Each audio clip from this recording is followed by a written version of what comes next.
So you'll see it coming out right away. I'm gonna put this on. Oop, got some sand on there. We don't want the sand, boys. We do not want the sand. So you can see how this is nice and red, this new stuff. Now watch this bad stuff coming out of here. Sorry, I'm just getting all the sand off. All right. So if I do this with two hands, but I'm pumping, you should be spinning it. I just use axle on. It's been inside all winter, so that's why the brakes are a little froze up, but we're good. You should be spinning it while you're pumping. So you can do just a couple pumps and then spin it in between. Now if you're doing a whole bunch of pumps and you don't see any grease coming out, it's probably because your inner seal is blown and you're just filling up the whole cavity with grease. I can see this bad grease coming out, you can see. So see how dark this is? Literally black. You want it red. Like this new stuff, on the tip of mine. You can see that difference. This is so thin, it's not doing its job because it got really hot, it's really wore. So that's why we're doing this. It's way better than nothing because this grease doesn't do anything when it's all been hot and used and abused like this. So hypothetically, you want to keep doing this until it comes out clean and red. Now the thing is, it will never come out completely clean and red because this is not the correct way. I'm not taking it apart at all, this is just a quick way. It's better than nothing, but there are better ways. This is the same exact method as the, what is it, Dexter Easy Lube or something that they have? Same exact thing, these are just little greasers that a lot of axle manufacturers come with nowadays.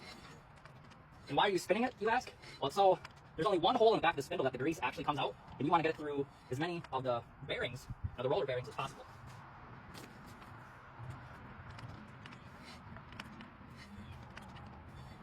And some of these axle guys, they don't completely fill the inner with grease, so you're also filling it and you're taking out the old, so it'll take quite a bit.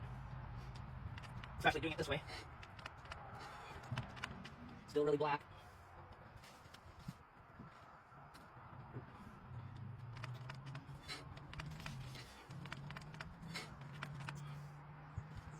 Yep, red and tacky high temp.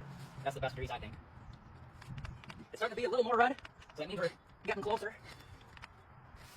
You can see some spurts of red you can see in here with the black. Like I said, this will not completely clean it, but it's better than nothing. So I can see some, it's mostly red grease now with black. I'm going to call that good enough, because this is just a temporary fix I'm doing. So, until I actually take it apart, I just don't have time today because it looks like it's going to rain. Plus I have like 12 of these trailers to do. So we're just going to do this quick. We use paper towel to dry all of this. Now when you put your cap back on, I have a cap tool, which I can go get so then you don't damage it. But sometimes these caps fall off.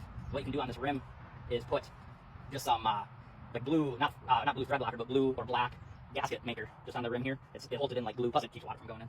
Because you don't want water or sand or anything in here. That's the whole reason of these caps. Gotta check your rubbers, check your caps, all of it. I'll get that tool quick. We'll show you. You can see this little tool goes right over the cap. Then you don't damage the cap and it goes on straight.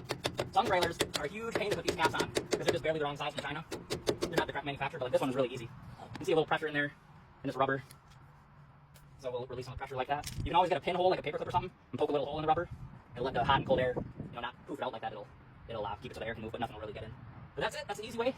Heck yeah.